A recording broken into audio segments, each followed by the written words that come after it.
Hi, everyone, and welcome to Legal Issues in Higher Ed podcast. Our community and country is facing an unprecedented challenge due to the COVID-19 pandemic, and I am aware that everyone listening at work or in their various homes is facing similar challenges, either emotionally, socially, or professionally. Today, this podcast episode will focus on how COVID-19 and the transition to online learning has affected the Family Education Rights and Privacy Act, popularly known as FEPA, related issues across the various online platforms used currently for classes, conferences, webinars, and proctoring exams. My name is Augustine Jechi, and I am your host for today. I'm a PhD student in Higher Ed at the Patton College in Ohio University and a graduate assistant at the Center for Campus and Community Engagement. This podcast comes your way in collaboration with my colleague, Abigail Lois Kwanzaa, a teaching assistant and a PhD student as well in mathematics education at the Texas State University. Ms. Kwanzaa is here to share with us her experiences as an instructor and a student. But before we dig in, let me hasten to add that Blackboard protects the academic records of students. However, student records are not only associated with academics. That's why one thing that the Center for Campus and Community Engagement at Ohio University is working on to safely protect service learning experiences and records of students in Ohio University through a system called GivePulse. GivePulse is a platform designed to help students keep track of their community engagement in the form of volunteering, internship, and to measure future impacts, as well as take advantage of various opportunities such as jobs, conferences, and webinars in the Appalachian region. To access GivePulse, students, staff, and faculty can sign up at www.givepulse.com/login with their institution's ID and password. Bear in mind to use the single sign-in option for easy access.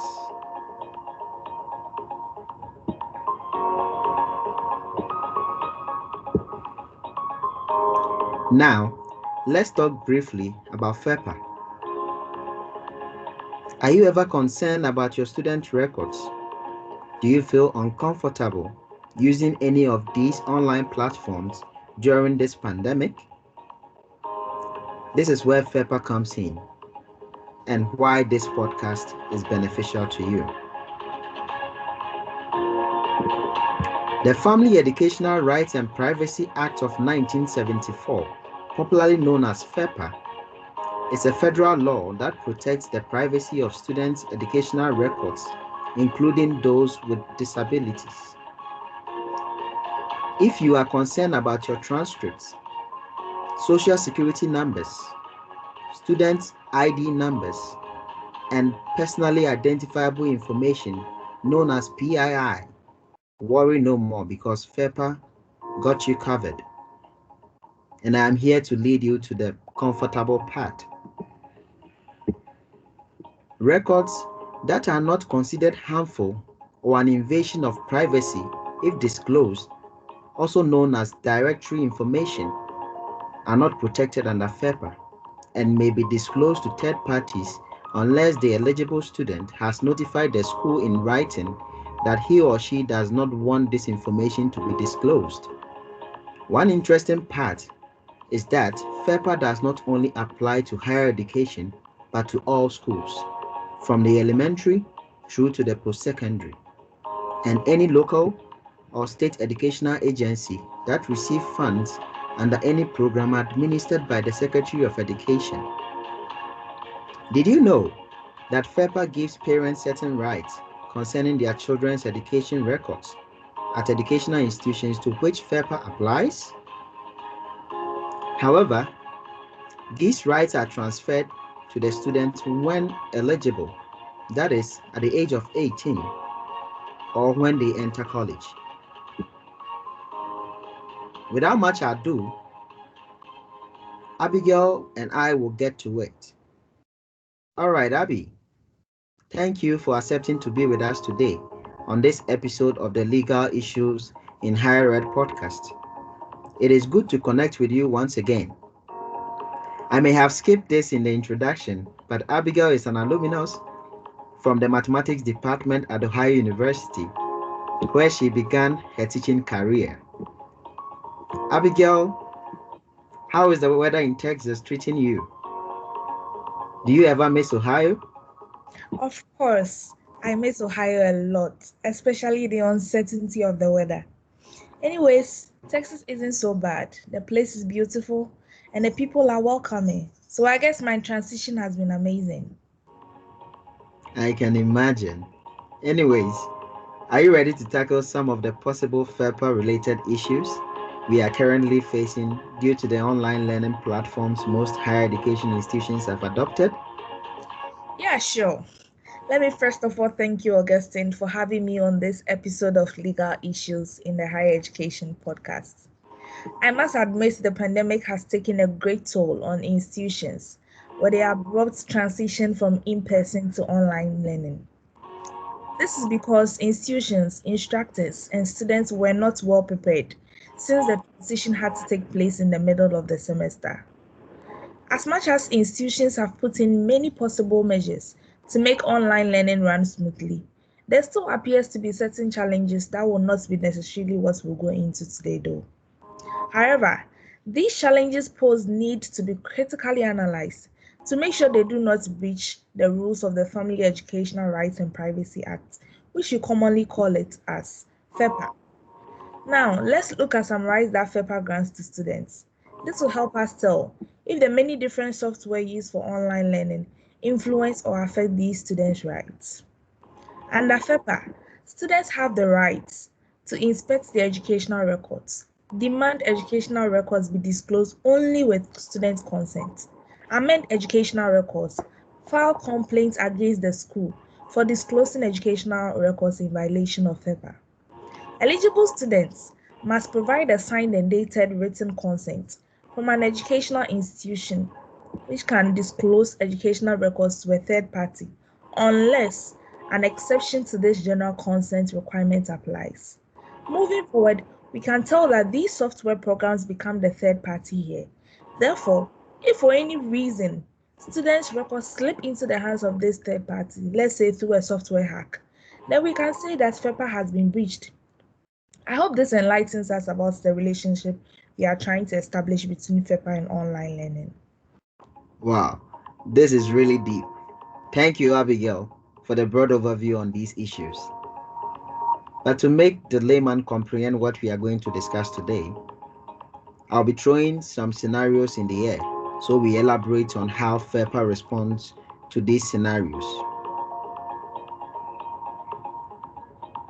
But for the first scenario, let's assume that I am a college professor or a public school teacher and I need information about my students on hand while we are in the virtual learning environment. Can I take home with me PII of my students' educational records? With your experience in series of FEPA conferences, webinars, and your teaching experience, what is your take on this concerning FEPA? Well, that's a good one there. Yes, FEPA does not prohibit teachers from taking PII from students' education records home with them, as long as the instructor has a legitimate educational interest in the educational records as determined by the educational agency or institution. By the way, PII stands for personally identifiable information, and I guess that will be coming up often. Besides, I am prohibited as an instructor from further disclosing the PII from the education records except as otherwise permitted under FEPA, and I must use reasonable methods to protect the education records from further disclosure. You seem to know a lot about FEPA, and based on your experiences. That looks so interesting. So what is the best way to secure such students' records when they are sent to the house or when they are brought home by professors? Well, in this era we find ourselves, there seems to be always a loophole somewhere which makes one feel insecure. However, as an instructor, I can only advise that the best way is to keep it in a safe, which is solely accessible by you if it's a hard copy, or also keep it logged with a secure password if it is a soft copy. Good. That will ensure it being safe from any unauthorized individual, being it in your home, being it at the workplace, being it anywhere. This is really interesting to note. And I'm glad to state that currently almost all our higher education institutions use video conferencing or other virtual learning software apps to hold classes virtually. I think this is a strategy no one planned of prior to this pandemic. But Miss Abigail, does FEPA have any restrictions on the kind of apps institutions can use during this pandemic era? Not at all. FEPA is a privacy rule and does not include explicit information security standards. Under FEPA, educational agencies and institutions may disclose without consent education records or PII contained in those records to the providers of online learning software apps under the school official exception, provided they meet the conditions of their exceptions. Schools should work with their information security officers and attorneys to review information security requirements and terms of service prior to the adoption of such software. This is quite great information, and I am sure my listeners are really learning a lot from you, Miss Kwanzaa. I believe it's a good way to also ensure accountability in case of any form of disruption in this software. Causing the records of students to be unlawfully disclosed.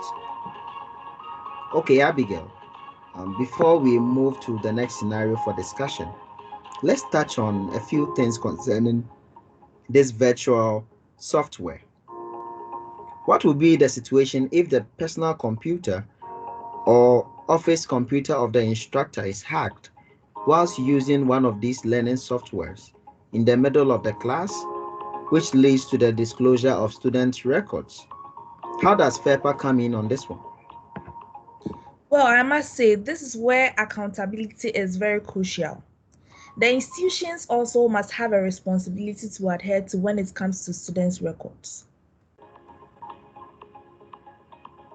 Okay, now moving on to the next scenario, not taking it too fast. Let's look at something very common on our online learning platforms. I am aware that when you're teaching, you observe a lot of things, and also when you are serving as a student in a class, you also observe a lot of things.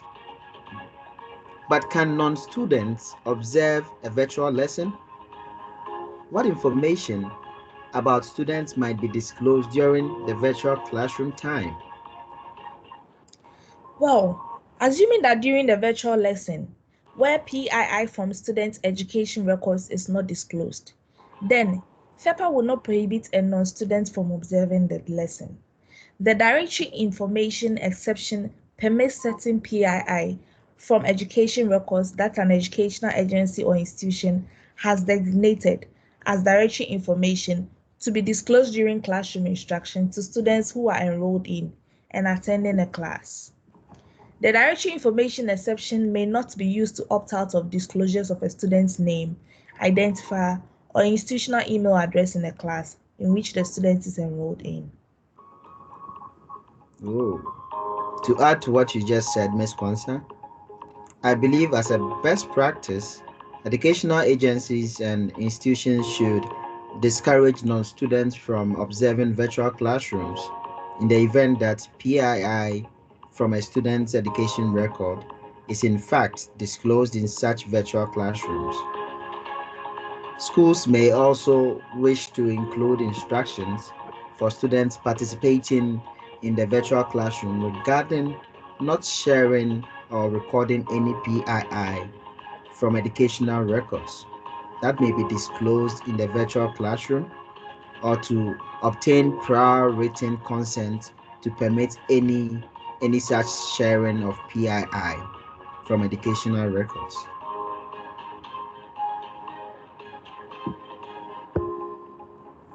Now, Miss Abigail, in view of our transition from holding in-person classes to virtual lessons, is it permissible to record classes and share the recording of the virtual class to students who are unable to attend class? I'm sure these are things that happen sometimes with you as an instructor, and with you as a student. You might face one of or even all these issues in relation to not being in class, and having to request for the recording of such a class. How is it like? Oh, yes, certainly. We do make recordings, even if you have all students showing up. This just is there for you for later review, right? Students are able to go back to it and then be able to learn whatever they missed in class. So, assuming the video recording does not disclose PII from students' education records during the classroom virtual lesson, or if appropriate written consent is obtained, then FEPA will not prohibit the teacher from making a recording of the lesson available to students enrolled in the class. Oh, okay. That is really good, because it might be that maybe a student might not be in class because of an emergency, and recording such a virtual class and giving it to students who were not in class will serve as a really great resource.